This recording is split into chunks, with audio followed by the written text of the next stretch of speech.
Hello, everybody. Hello. Hi. How are you?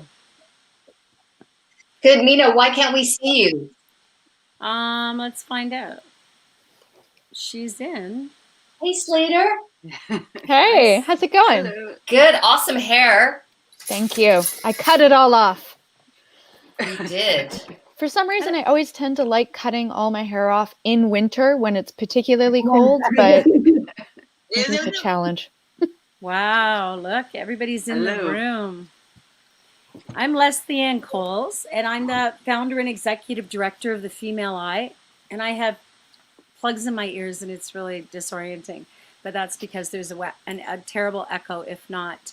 I'm really excited to have, for Ingrid and for all of you to have given us the world premiere of 1/9.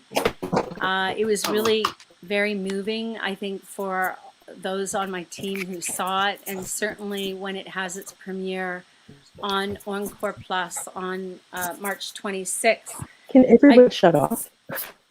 Internet. Oh, I don't have my Sorry. internet. Oh, sorry. That was me instructing my family. They're all online. Excuse me. That's okay. Can you getting unstable? Mina, can you hear Leslie? And do you intentionally have your video off?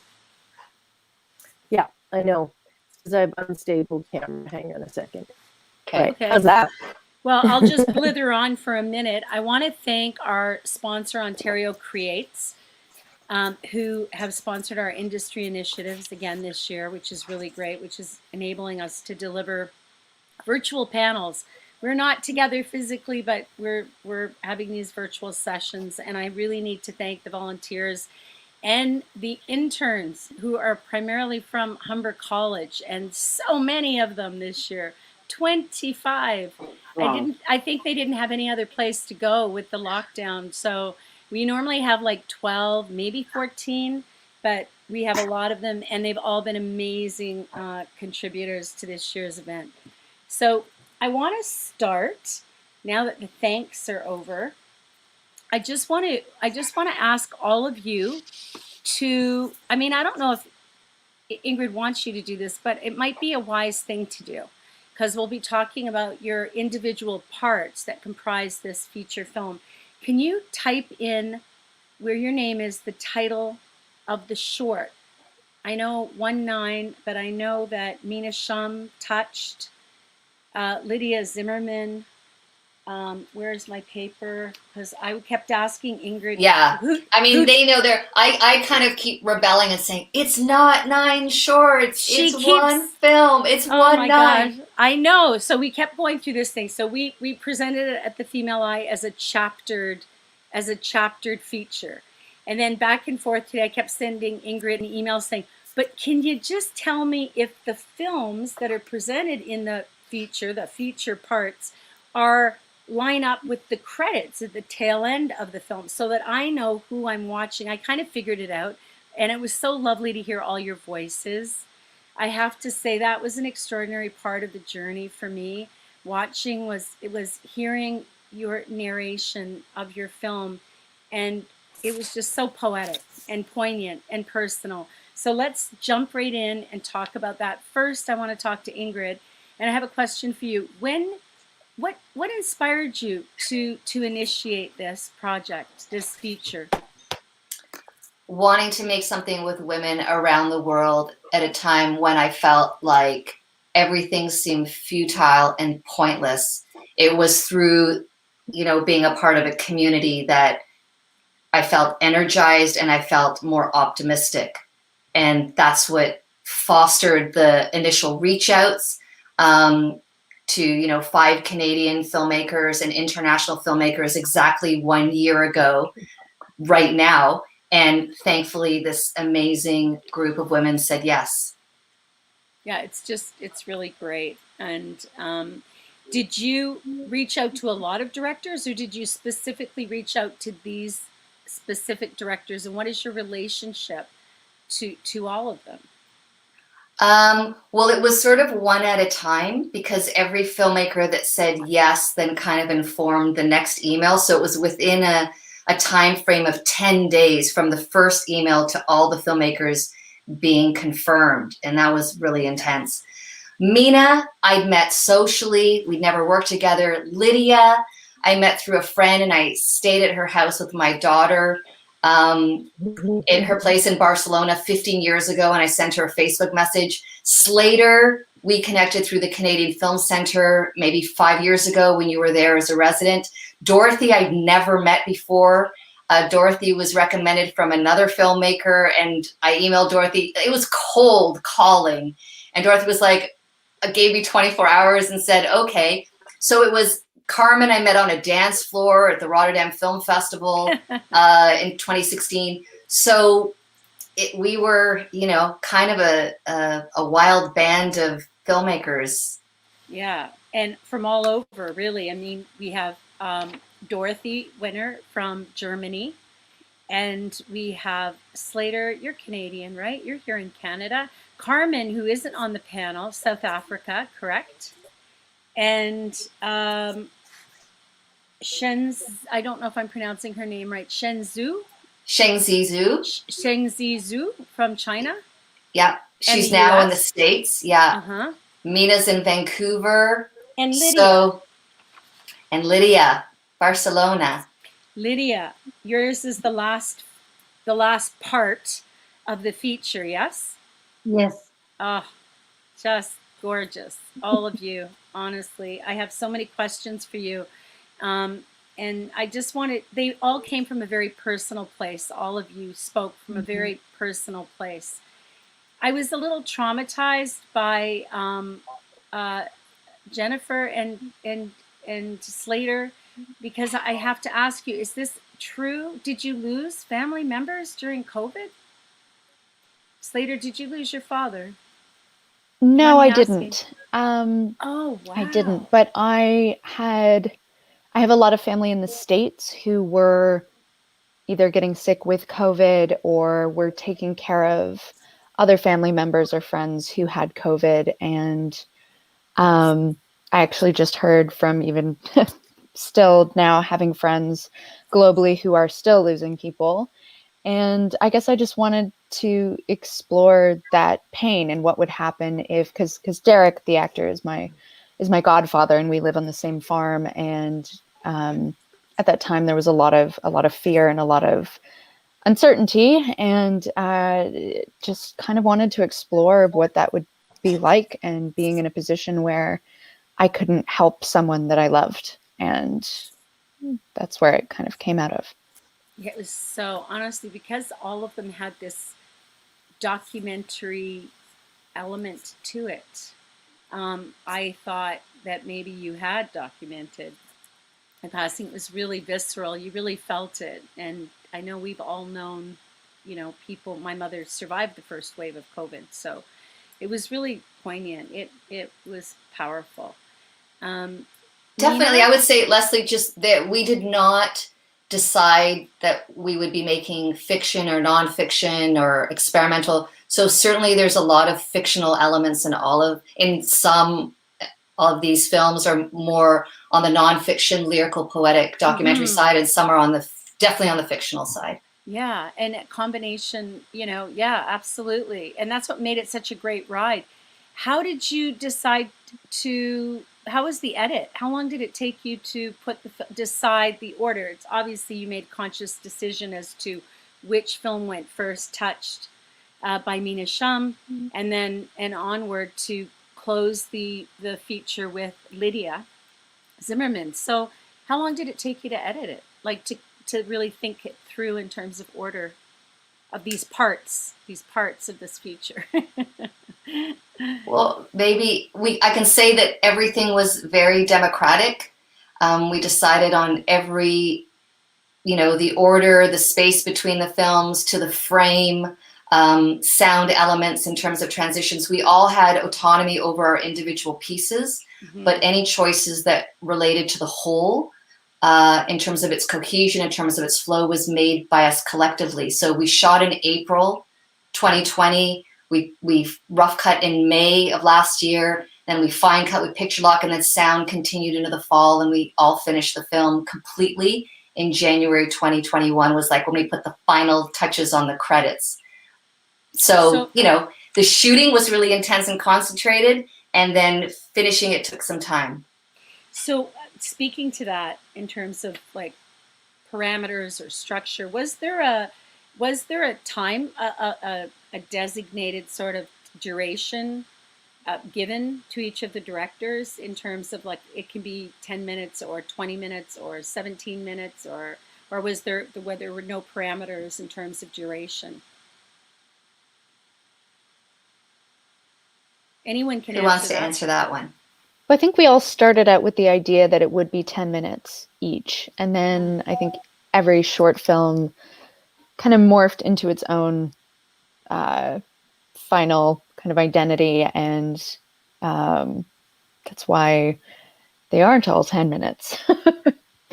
But yeah, I was just curious about that. I would like to add something and give a compliment to Ingrid mainly, to all the filmmakers, but the fact that this film became one really had to do with Ingrid's capacity that went way beyond the traditional producer's ability. So it started out like from the first conversation, but also by the time the films were ready, how to moderate or how to invite everyone for a session in which we all looked at the entire film and thought what might be a good drama structure, which film speaks best to the film before or after. And this was a delicate job because of COVID, because of the complete independence that everyone had. But out of that, to have on a narrative, but also on an organizational level, someone who made one film out of it. This was most certainly Ingrid and the post-production team in Toronto.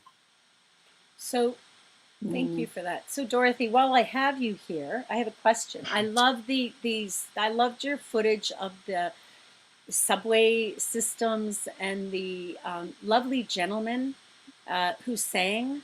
Did you just find him in the process of making your film, or did you know him?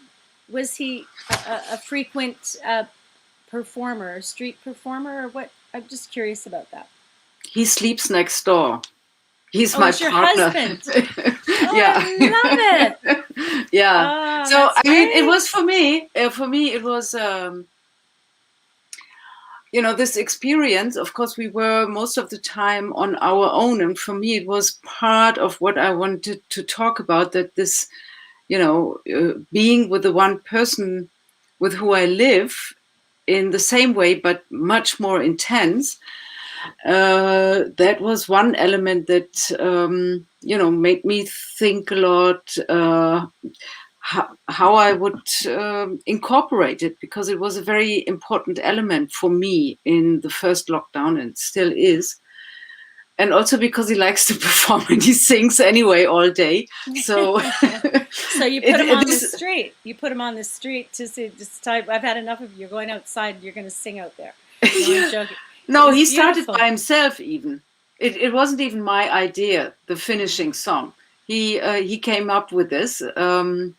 And I was very grateful. And when I saw this was such a bizarre moment. I remember we took the train and everything was completely deserted.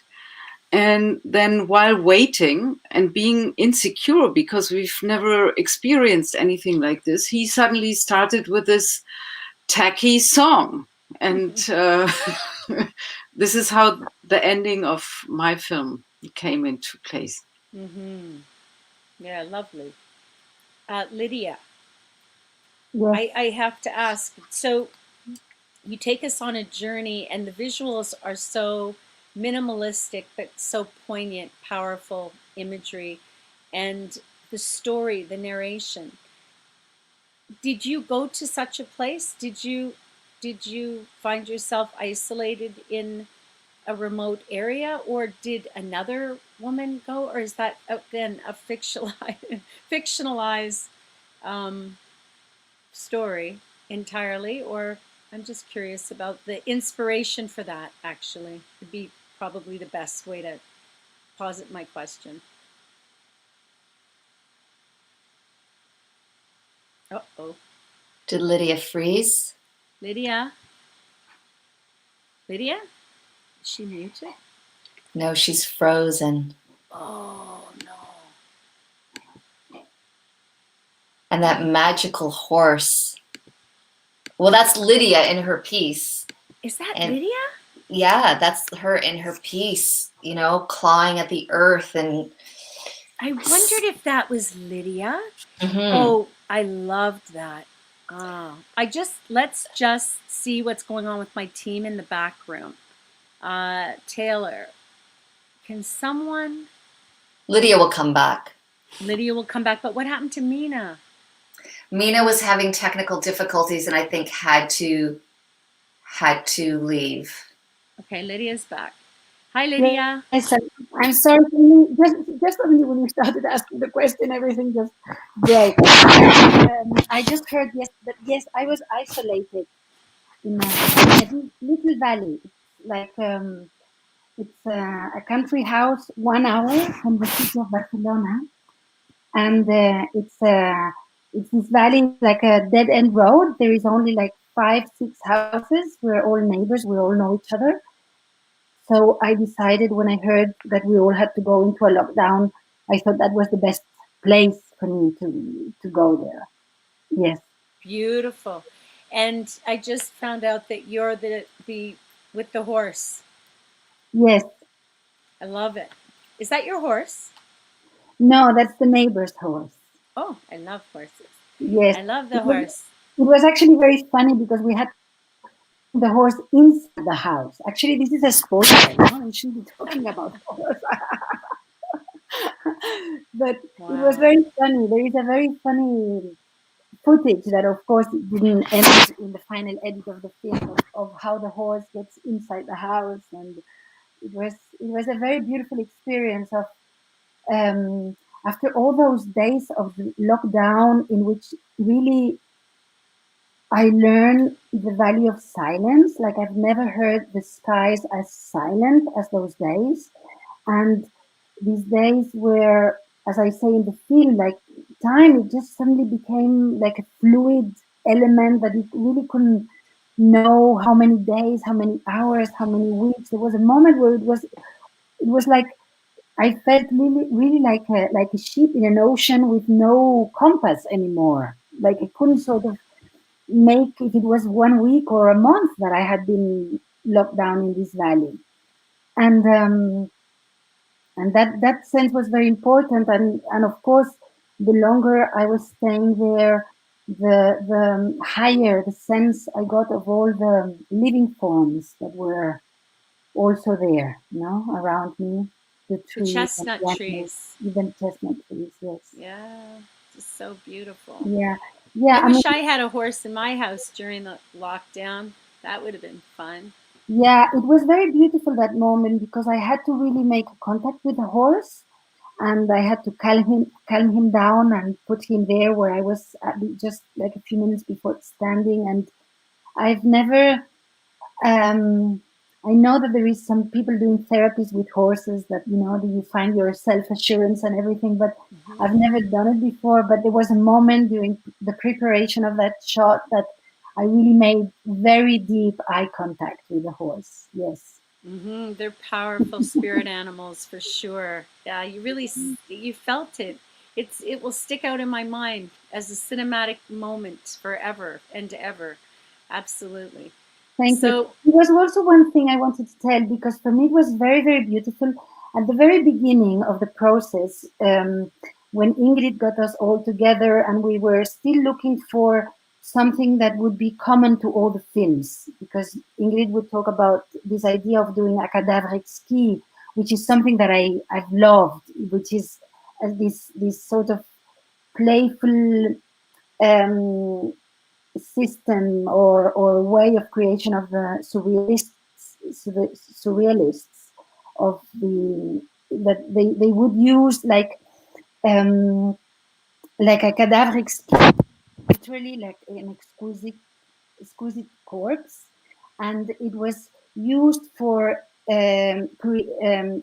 collaborative creation, like a piece of art that would have not one single author, but many, that it would be created at different minds and souls and artists.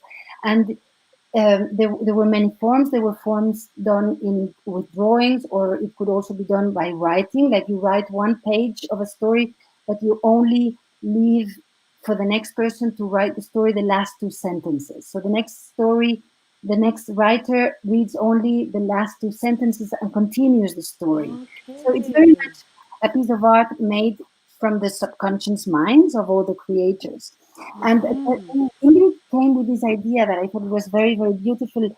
And even if the final result doesn't have these threads that make union in our films, there is still something that resonates with that. The fact that we all had a word to work with, for instance, or the fact that there was a moment we were talking about gestures, which are the gestures that we do. And I'm saying all this because, for instance, with the horse, for me, that was a very, very important thing that really helped me in the creation of the film, because there was a moment I really, to tell you the truth, I had no idea what I was going to do. I mean, so this idea of the gesture and reproducing the gesture of an animal, that was very important. Yes, yes, yes, yes. The gesture. It was a great gesture. You Mm. felt like a horse. You were in Can I, sync with the horse. It was very beautiful.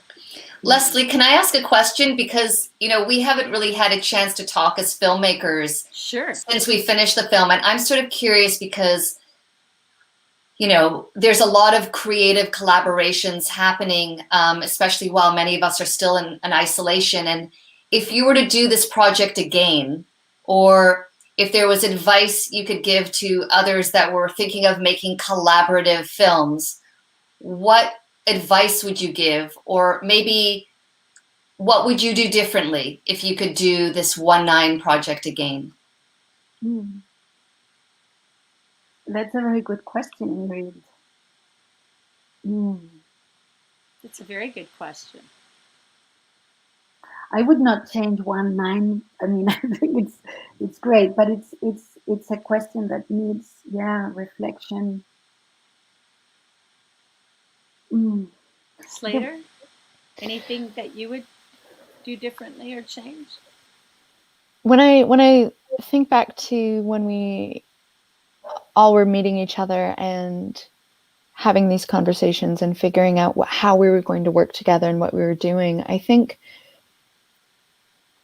I almost wish that I could go back and just tell myself that that everything was in a way going to be okay, and that I didn't need to be filled with so much panic or fear. And I don't know, I wish there maybe was a way to have somehow all delved into our emotional spaces, or maybe what we were going through in maybe with a little bit deeper, I guess. I think that would have been interesting. But I mean, I don't think the film would be the way it is if it had proceeded differently in any other way. It was a frightening time. It was an overwhelming time, and this is what came about. So it's hard to say how would we do something differently, because I think it's safe to say none of us have lived through a pandemic before, let alone Yeah. figuring out how to create with other people within that space. Yeah. Yeah, I would. Sorry. Sorry. How about Dorothy? And then we'll come back to you, Lydia. Yes. Yeah. So I would very much back what Slater just said. And honestly, I wouldn't know to answer the question. I would know in most of my other films, I would be certain to say, oh, this, that I would do differently or here or there. But this film, it's also the way of how we worked, each and every one of us. So I must say that I've never worked like this before. I mean, I've made little films, on my own, which were not meant, to go elsewhere. But a full film, which I used my own camera, my microphone. I was directing, and sometimes, even with my feet acting, doing the sound, and everything, putting it together. For me, this was a very, very nice experience that helped me through what Slater described as a very difficult time. And I think all of us have done this, but with a different approach. That it wasn't that we made a film like that before. So it reflects very much also, for instance, I couldn't deliver the best sound that, I didn't live up to my own standards, I knew, but I couldn't deliver any better because I didn't even have the equipment and had no access. So to work with what's there, with the restrictions, that is not only not going out or being in lockdown, but thinking also aesthetically on a narrative level, it wouldn't be going back and doing things differently. I think we had very little choice. Maybe at times, I don't know, maybe looking at each other's film more frequently, I would have maybe enjoyed. But I'm not even sure, because it was presented at a moment when it was like this big surprise, when Ingrid usually sends things around this time of the day, for me a little bit late. So when it's when emails from Ingrid comes, and for the first time it was a full film, that was a beautiful moment for me to watch the entire opus. Mm-hmm. So I'm going to come to you, Dorothy. So just to be clear, none of you had seen it as a whole until it was a whole. We intentionally didn't know what the other was making. Following Lydia's description of the exquisite corpse, you don't know what the other is making, and then the form is revealed. So the first time we saw each other's works was when we delivered a rough cut, and the rough cuts were assembled on a timeline. And that's when we kind of opened up the surprise bag of, oh, that's what you've been doing. Right. That's beautiful. Dorothy, did you have anything to say about whether or not you would have, to address Ingrid's question, anything you would have done differently? Lydia, I think. I'm sorry, Lydia, of course. Yes, Sorry, Lydia, actually, my apologies. yes, actually, I would do many things differently now that I had a bit of time to think. Okay, first of all, I would, let's see how I say that. It's political. I think that there was this sense of, like Ingrid, the idea was this Kadarevsky, as I said before, and this sort of didn't came through, because we wanted to sort of see if we could work with common themes, or with things that would sort of appear from different point of views, but similar in all the films. That didn't went through, and then we arrived to this conclusion that we were just going to do each one their film with the trust. which I thought that was very, very beautiful. That in the heart of each work was going to be this trust for the other filmmakers, which that was very beautiful. The thing is that I felt that this, and I still feel that this film would not exist if it was not for Ingrid. So it's really, she's the mother, she's the one that's built the nest for all of us to put our little eggs. And this is something that I would do differently. Because sometimes I felt Ingrid was very much, she was amazing, super efficient, but also alone. I felt, pushing and doing this amazing production work. And if I would do it again, I would really see how come we could really do something more collaborative. Because I have done academic skills in film before.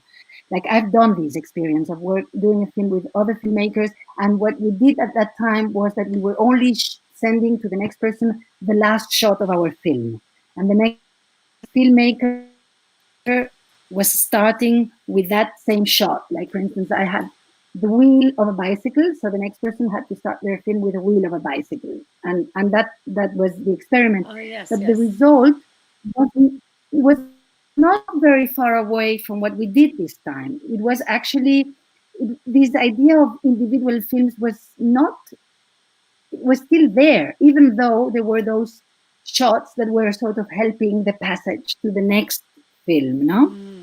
So Yes, I for understand. me, the next level would be to really go into a more collaborative thing. Maybe I'm just throwing ideas here, Ingrid. That we would sort of send our footage to another filmmaker, see how the other one would edit it, or to share the footage in a way more, really more,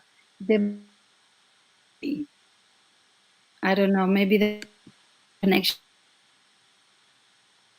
Yeah, the connection is a little bit, but I think just to articulate something about the discussions we had in the beginning, these Don't mind me, I'm ideas, just seeing if Mina is trying to get back in. She's yeah, not. these She's ideas not. of linking our films and having objects or gestures that were similar, we collectively abandoned that. We collectively abandoned those, what I think we decided were sort of contrivances that were going to be imposed on the work. We were like, we let go of those. And also we did discuss, the idea of having the works intercut. So having the material be submitted intercut, and then collectively also we abandoned that. So I think it's interesting that the result of 1/9, these 9 filmmakers making this one film collaboratively, is so intrinsically connected to these specific 9 women at a very particular point in time in these places in the world. And I think in those initial conversations, 9 different filmmakers might have said, let's just put our material in one and have it be all intercut, or so it's like, for me, it's such an interesting, co-creating and collaborating is such an interesting exercise in surrender, an exercise in trust, because the film is completely and so intrinsically determined by the individual sum of its parts. And hopefully the result is greater than the sum of its parts. But that's always the mystery. The thing that drove me into gathering these women and committing to this project and assuring everyone that we would have something at the end, we wouldn't know what it was going to be, but it was going to be something, was curiosity. What will the combination of these energies make? I have no idea. And that was the most exciting part of 1/9 for me. Yeah, I can see that. What a great, courageous journey for all of the directors as well, because you don't know each other's work. You're all fiercely independent. You're independent media artists. You all have your own aesthetic. You have your own conceptual, the things that you think of, that you conceive, that you execute visually and auditorially, and all aspects that go into production. So it is a great exercise of and an execution, an embodiment of trust, and going on a journey with different filmmakers. I mean, we are all so siloed in so many ways in terms of our creation and our creative process, specifically as independents. So I think it's a wonderful collaboration at a very unique time where everybody was so isolated, and bringing a group of women together, 9 directors, to contribute toward the whole. And as you said, a sum of its parts. Quite extraordinary. I have one question. I have more than one question, but I don't know. I'm going to check the chat because we're opening it up in about 20 minutes to viewers. But I have a question for each one of you, and that is, what is it that you hope that the viewers, the audience, will take away from this film? What is it, your one hope or your wish, your thoughts about what is important to you? What would you like them to take away from this experience? Ingrid, over to you. What do you want people to take away from it? I feel like I've been talking too much. Can someone else take the lead on this one? Okay. But I'm going to come back to you. For me, the word that comes is freedom. You know, that the spectator really, because there was a lot of freedom. We gave each other the freedom and to work with whatever we had, you know. I mean, you don't have actors, then you do something with no actors. You have, you know, whatever can be material for a story, for an observation. And I think that would be very nice. That's what the film gives to an audience, you know, the freedom, and that everything is out there to be seen and to be looked at, even in the most constrictive, limited spaces and times. I think from the very beginning, there was this idea that even within this bizarre time that we were coming together, and that in a way this could be a gift of connection and of reflection and a reminder of our shared humanity. And I think I remember that coming up several times, this idea that this is something that we can all do. We tell stories, and that this is something that people really needed right now, that there was this sense of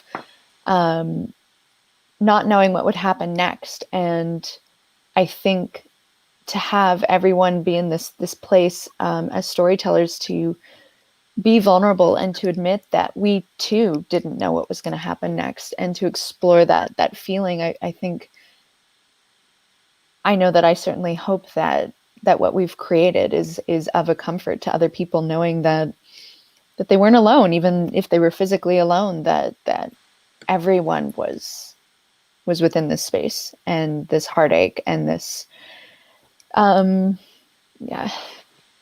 territory together. And yeah, I think for me anyway, I really hoped that there would be some sense of curiosity or a sense of coming together as people, as emotional creatures that are having this very emotional experience. Globally. I think what I find striking about this film is that even though it's brand new, we've seen it for some time, and we've been living with it for a year.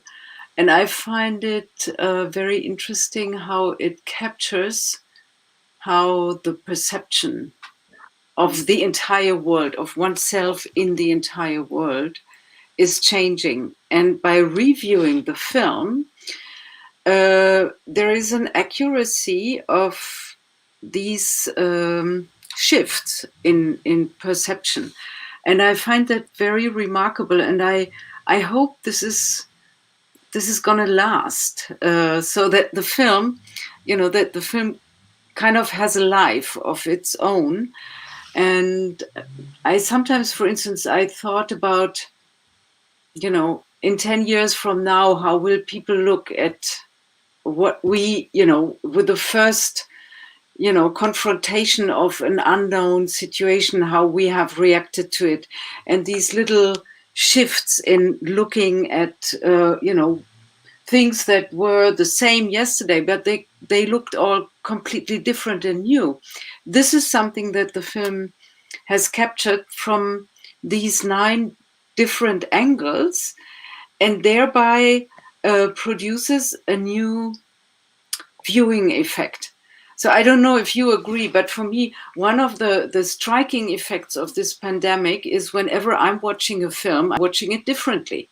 And it's not only because we are not seeing people wearing masks, but the extent by which we can see that the world has been completely shaken and has changed the way of how we look at each and everything. And this film, instead of being only one slice of time, is somehow reacting to that in a very vivid way. I hope I don't sound confused and too difficult in the description, but when I watch it again, I feel it has a life of its own by the variations of what we have experienced and put into the film.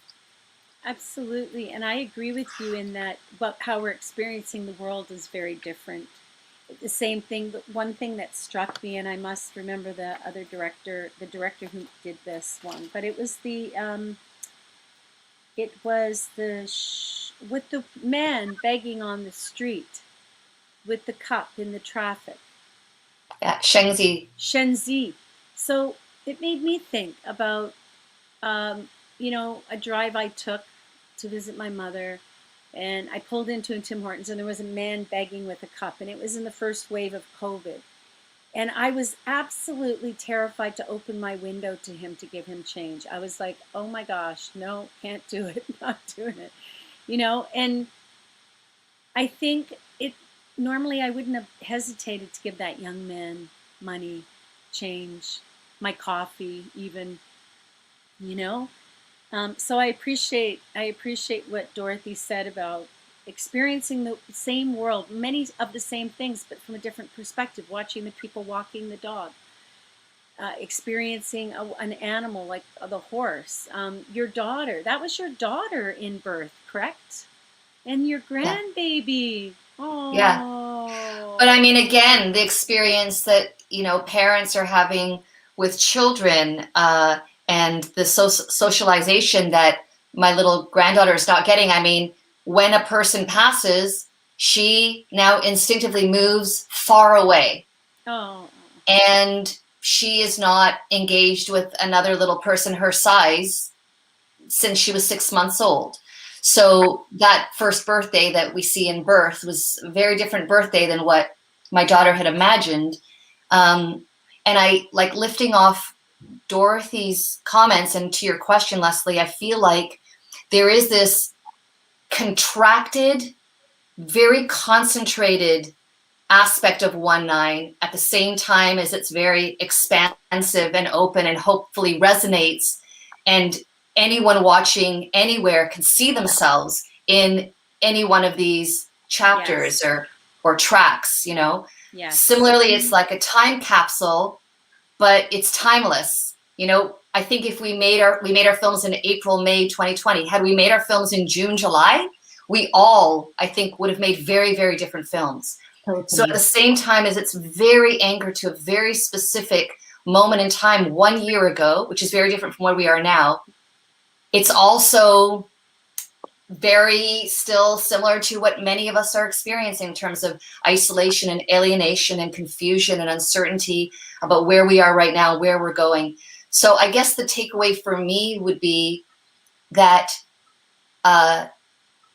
it's an amazing time to innovate and create in ways we've never created before, and to challenge ourselves in ways we've never challenged ourselves before, because the world can change in an instant, and so we don't waste any time. And to quote, Miranda July, it's like, don't wait to be sure.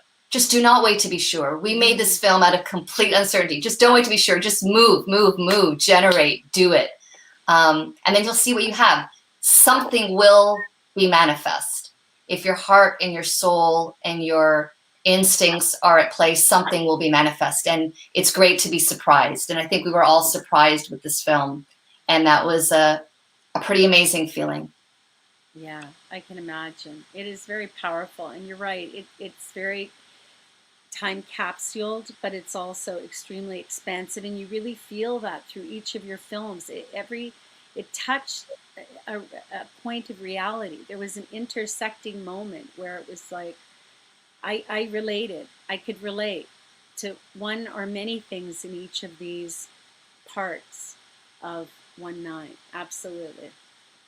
Yeah. And, speaking to creativity, it's interesting. There were a lot of films that were finished during the pandemic that are being premiered or featured at the Female Eye, which was great to see that, and I think from speaking to different creatives, from writers to photographers and poets and filmmakers, screenwriters, it seems from what I've been picking up, it's either it's their process. Part of the creative process is just being here and now and then processing what's going on through their creative, through their work. Others are immobilized, and others dip in and out and kind of weave in and out of like experiencing and executing or just incubating. So it's this very interesting time, I think, for artists, in that it's either, a movement and it's escalating, or it's de-escalating, or it's kind of stagnating, or a combination thereof, I suppose. But certainly there is that. You spoke to that. I was lifting off something you said, Ingrid. Yeah, I don't know what it was. I guess I'll say I felt completely paralyzed 1 year ago. Like, creating felt absolutely futile to me. Yeah. And I think that's maybe another takeaway, a concrete takeaway, is through collaborating, we fostered a community. And in that community, we were accountable to each other. We made a promise that we would make something and deliver our rough cuts on this date. Yeah. And that responsibility we took seriously, and that accountability generated energy. And it's very, very moving, because there was no way out of that. We could not give ourselves an excuse. We were tired, we were exhausted, we didn't have an idea, we were overwhelmed, it was too intense. And Slater made an extraordinary film, Lydia, Dorothy, everyone just, in this accountability, we had to be inspired, and we had to generate, and we did. And so I think another takeaway is reach out to people that you respect. You don't even necessarily have to know them. Maybe you just see them on Instagram and you think they're doing something cool. Reach out to them and ask if they want to make something with you and collaborate. That's how this started. Just from like the smallest little flicker that could have so easily been snuffed out. If Jennifer Podemski didn't say no, if she said no, I don't think this would have happened. The fact that one filmmaker said yes, that gave me confidence to reach out to another filmmaker, that filmmaker said yes, and then 2 said no, but then I already had those 2 that said yes, and then that meant maybe another one would say yes. Yeah. And so you just need a few people to say yes, and then you're on your way. Yeah, absolutely. Yeah, I'm also thinking of something now, and because Leslie, I think you're the first person I talk that has seen the whole film that is not one of us. And this is sort of making me, I just sense that by the things that we've been talking about the film, I think we also created, without even being conscious of that, a new way of looking at films. Like, I'm very much thinking of this idea Donna Haraway talks about narratives and as a story as an ecosystem. This is very feminist, no? That a story as an ecosystem, in the sense that a story needs to include all what it's part of that system. If you leave one part out, then the ecosystem just goes out, no? And I just now, by having your comments on the film and a little bit of hearing you what you say, I suddenly realized that that's what we did actually.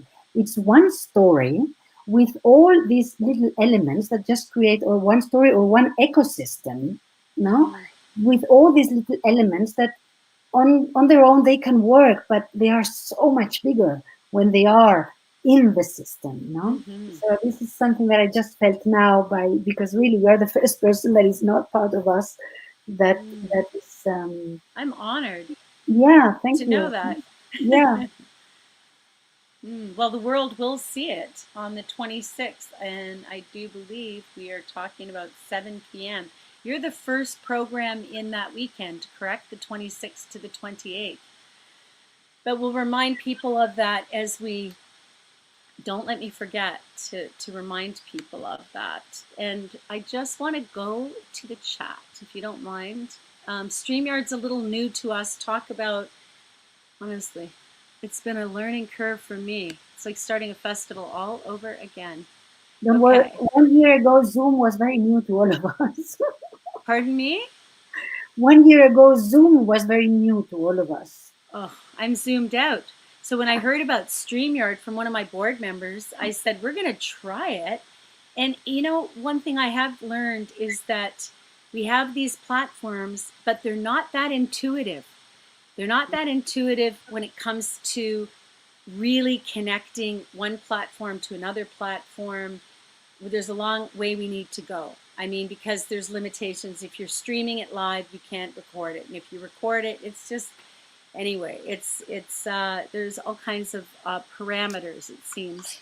Is everyone else getting a strong hiss in their audio, or is it just everyone's getting a strong hiss? Dorothy, are you getting a strong hiss? You're not. Okay. I'm going to pull up some questions, I think. Here we go. Each film, one movement in a symphony. That's Jenny Hines. Beautiful. Yes. Glad to have you here. Who is on YouTube? Oh, that's my question, freaking out to my team going, who's on YouTube? What's going on? Oh, 35 on the private chat. Okay. Mina. Mina is saying, please don't ask me anything. I can't hear much. You're watching, just you're holding the space. Mina, let's ask her if she has something to say. Mina, do you have something to share? This is a very nice sentence, no? One movement of a symphony. Yeah, it's beautiful. Thank you, Jenny. That's very beautiful. Jenny Hines, can we quote you on that? That will be a nice line. If you say yay, then send us a sign. Slater, where are you right now? Are you on your farm? I am on my farm, yes. And how is everything going? It's really exciting, actually. I live in a tiny house that I built on this farm that I have friends who have also built tiny houses that they're living in. And one of the tiny houses, they're expecting their first child actually on April 9th. So we've got a farm baby coming, and it feels like this just incredible new energy, and we're all losing our minds in this kind of just spring happening, a baby's coming, just seeing kind of life. That was one of the things I remember. Yes, from Jenny, by the way. Yes, from Jenny. Excellent. No, the farm's good. Everything's waking up. I feel very blessed to be here. Yeah, we're definitely getting all of our raised garden beds ready and preparing for spring and summer to grace us. And you'll see, everyone will see Slater's farm in the film. Did you always think of using animation? Did that come when you conceived of your chapter, or did you come up with that after? I actually thought that a friend contact of mine was going to be doing special effects for it, and he dropped out at the last minute, and I panicked and reached out to my friends who are animators, and they saved me from myself. And that was great. But I have to say, I do prefer it with the animation. I think, like it more because it was so unexpected, and it was so, it felt very, very surreal and different than what I had set out to do. And I liked that it challenged me and made me think of it in a different way. So sometimes I think when things go wrong, really the most exciting things happen in that space, because you must adapt. But it certainly added like this complete new layer to your film, which I think was very important, and I wouldn't want to miss the animation. So you embrace the challenge of COVID, and I think what Slater just said is so true. It's that we look at challenges as opportunities instead of obstacles.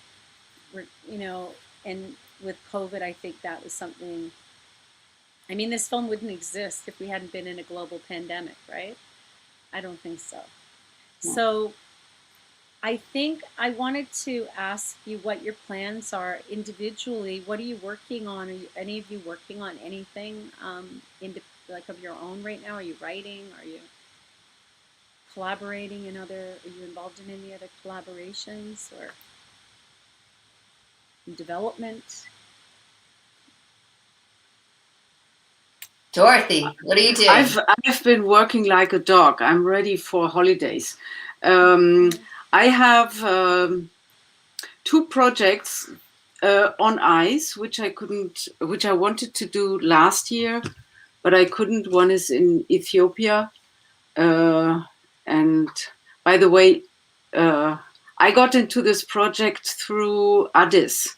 It's an Ethiopian filmmaker friend who connected me to Ingrid at the time when we were preparing for the film, which we now don't know when we can shoot it. I've lost hope a little bit for this year, probably next year, another film in another African country also I can't shoot. So what I am doing at the moment is developing one film that is in writing stadium, but then maybe also motivated through this film, I decided very recently, because I didn't want to keep on waiting anymore. We have an excellent new movement here in Berlin to fight the financial capital that raises our rents, and we have a full-on movement in the entire city trying to make Berlin the center of where finance capital is chased away. So I've been developing spots, classical agitprop, and after my holidays, which hopefully start soon, I will do at least 10-15 of those spots, because it's a bit tricky. Some people are afraid the whole thing is too radical, even though it's in our federal constitution, that if it's for the benefit of the people, houses or anything else can be expropriated. So the idea is to expropriate real estate companies that own more than 3,000 units.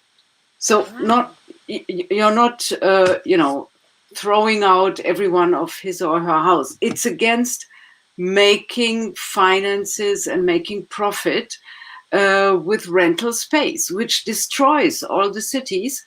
And I just feel, even though I find this whole pandemic could end sooner or later because it makes everything so extremely exhausting, but one element of trying to get another movement going, that is something where I was inspired from, and where at the moment I get a lot of energy from. That is radical. and I love it. Yay! Thank you. That's fabulous. I'm with you. This is good. I don't know what the homeless situation is like where you are, but we have tent city all over Toronto, don't we? Yeah, that's why we try to, to make Berlin has like this huge history of a big squatting background. So there is an infrastructure of people who understand why it is important not to pay more of half of what your income is for rent. So we can work on that, and in that way, it's also another filmic work that reacts to a reality, even though in this film it's not so much about the pandemic, but it's, in a way, I often feel that one film touches a little bit and how it develops out of the other. There is a relation, and this is a particular subject where this new work relates to 1/9. Wow. Well, I suspect you'll get a lot of women in your corner. I think it's a great initiative.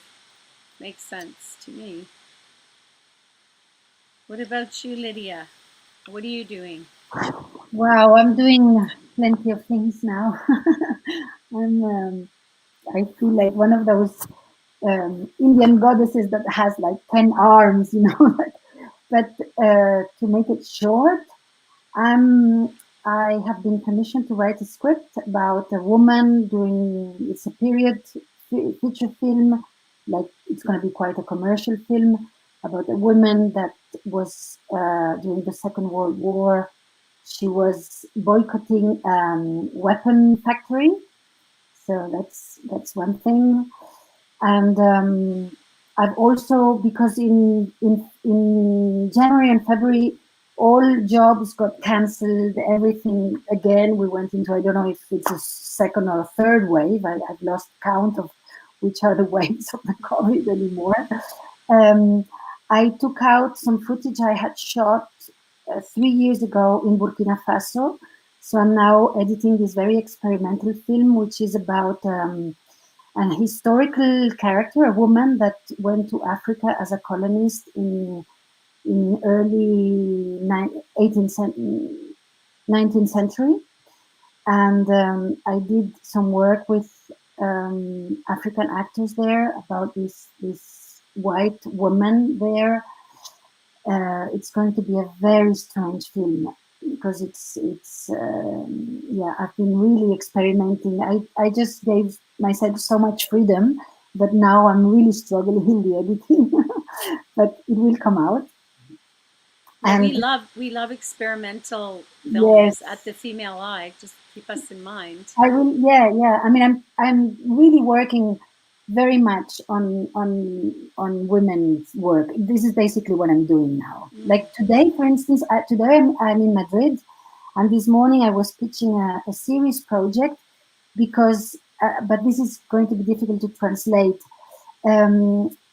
It's about menopause, and in Spanish you say it menopausia, which phonetically sounds like minus or minus. Like, yes, like you have a plus and a minus, right? Yeah. So minus and pause, which is terrible phonetically. So I've invented a new word for menopause, and it's like 6 chapters about actresses talking about that. This is Oh, wow. the next project. I always think of it like men. A pause. Pause the men. Pause the men. That's Menopause. yes. Nothing against men. We love men. Okay. Yeah. Uh, Yeah, that works in English. Yeah. Slater, what you doing? Well, I, on the one hand, am writing a feature script, but I would have to say that the majority of my time is being taken up by finally getting to the place where I can launch my documentary of 12 years on the global youth climate movement. And it was supposed to be kind of launched and available to watch last year, but then, of course, everything got canceled. And weirdly, now it feels like it's the perfect time for it to be coming out because, again, I think because we've all been through this experience together, I think we're ready to start having difficult, uncomfortable conversations about what it means to be human and how we move forward in a world that is forever changed by the climate crisis, and how do we move forward in a way that is actually looking at this as an opportunity to change everything for the better, to change our relationships to each other, to the planet. And so, yeah, keep an eye out for Youth Unstoppable. Youth It Unstoppable. will be hopefully launching in June. So, Great. yeah. I love it. And I think we are ready to have difficult conversations and to embrace other issues. You know, I think Yeah. there's a deeper sense of appreciation for everything that we have. Well, and I think So, also, I know that and what we're I incredibly definitely, I feel like I hope we don't, in some ways, I want us to go back to the way things were, but in other ways, I really hope that we don't go back to the way things were, because I don't think all of it was working necessarily. And I think this is an interesting opportunity to build on that different way of thinking and being and existing. Yeah, I agree. Totally agree. I I love think all of our, Well, I checked the chat. We love all of our. Well, I love hearing what you all are doing, and I'm sensitive to it being 1 o'clock in the morning for Lydia and Dorothy. But just quickly, I am teaching at York University, teaching screenwriting and film production and media arts course, and this project 19 actually manifested a new course, an undergrad and graduate studies course in global cinema cultures and film manifestos. So I had 20 students co-create one feature film in the fall term. No one single director, everyone, it was 20 directors. We were like a 9-headed directorial creature. And I went through the process with a 20-headed directorial creature. I couldn't have done it if it weren't for 19. That sort of primed me to teach that course, and I'll be doing that again next year. And otherwise, we have our world premiere here at the Female Eye Film Festival. We're going to be looking for a US premiere, an international premiere, European premiere, and also in addition to the single feature, we made a web-based version of the film. So although we sequenced the pieces like tracks on an album or chapters of a book, we made a more interactive, participatory version of it where viewers could choose their own adventure and watch the pieces in any way they felt like. So we'll be launching that on an online platform this year as well. Okay, great. You'll have to let us know when and where, and we'll absolutely shout it out and share it on our social. Great.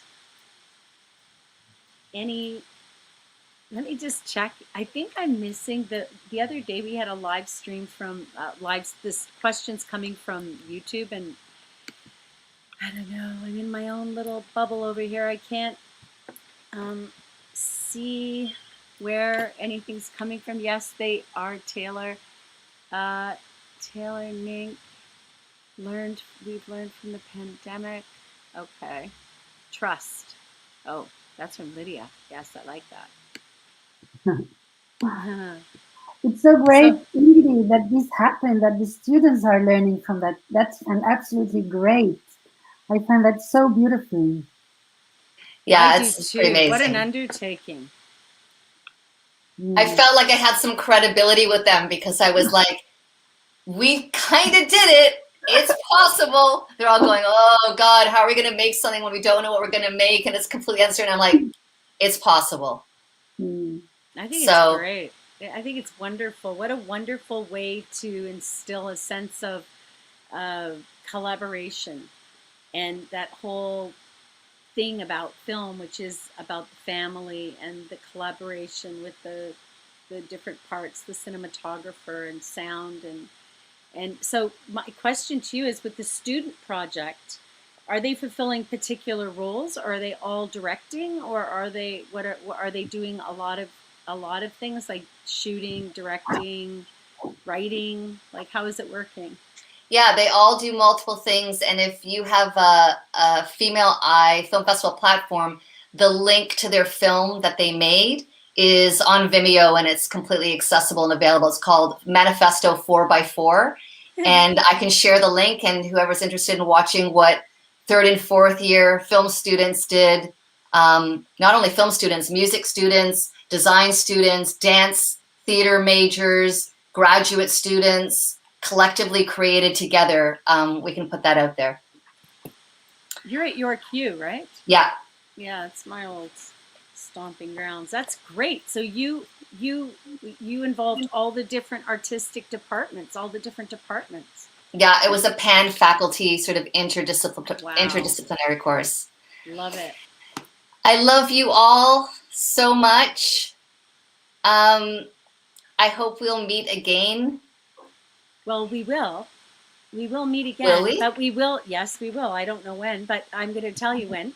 On this Sunday, we have the Directors Roundtable. So normally, to close the festival, we get together and we have brunch. We've been doing this for a number of years now. So we have brunch, and then we have a private closed door session with filmmakers from all over the world. They normally come to our festival.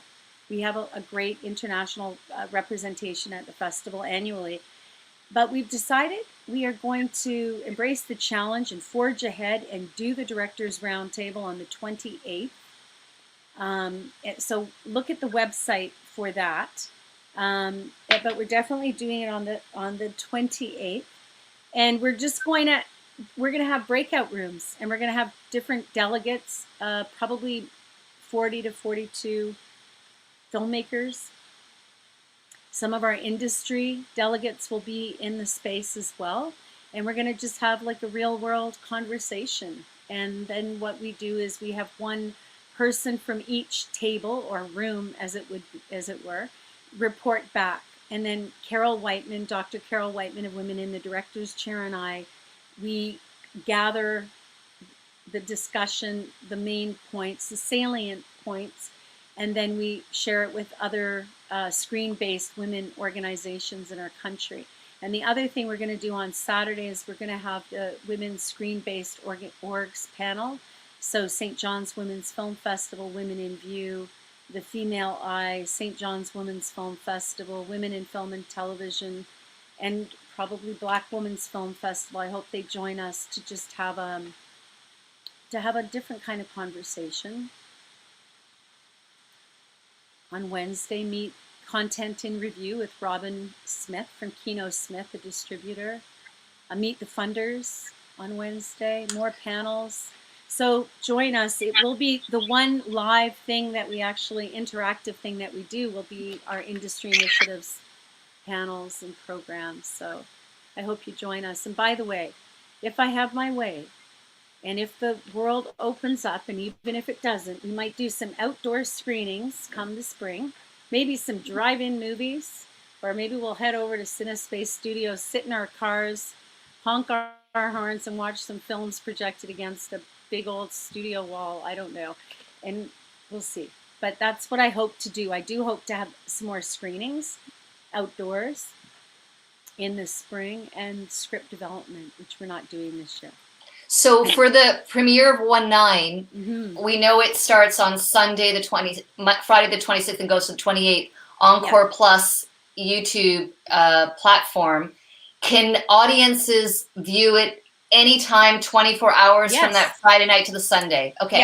Yes. So 24 hours. It's there until the 28th. Okay. And there's been films every weekend kind of going through. We have a great program from St. John's as well, short filmmakers. I mean, I don't mean they're short, but, they made shorts and some other films. So join us on Encore. And just so you know, you'll all be receiving a VIP promo code for the foreign films that are on TIFF digital Bell Lightbox starting on the 26th to the 29th. So join us and check out some films, and I hope to see you at the Directors Roundtable on Sunday the 28th, and I will be there in the space for the premiere of Encore of 19 on Encore Plus on the 26th. Okay, I'm really cool. looking And forward to it. the Directors Roundtable, we can all join at Yeah. we get the link and we can join and participate. Okay. Yeah. It'll be great. It would be wonderful to have all of you there. Sorry. Yes. That was a pretty spectacular sneeze, Lydia. Oh, it was so good. It was like the big clap at the end of the panel. I just wanted, before I let you go, I'm going back over here to see if anything popped up that I can see. Okay.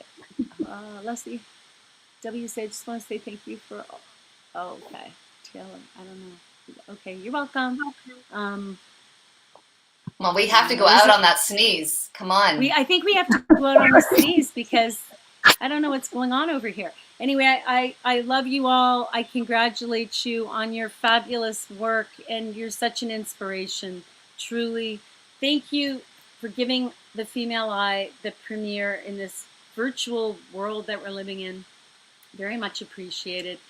And I wish you all the success with all of your work and with 19. So we'll be sharing it. So join us on our social. We'll be following you as well. Beautiful. Thank you so much. Thank you so much. Bye, beautiful women. Bye. Thank you. Bye. Peace. Thank you. Yes. Thank you.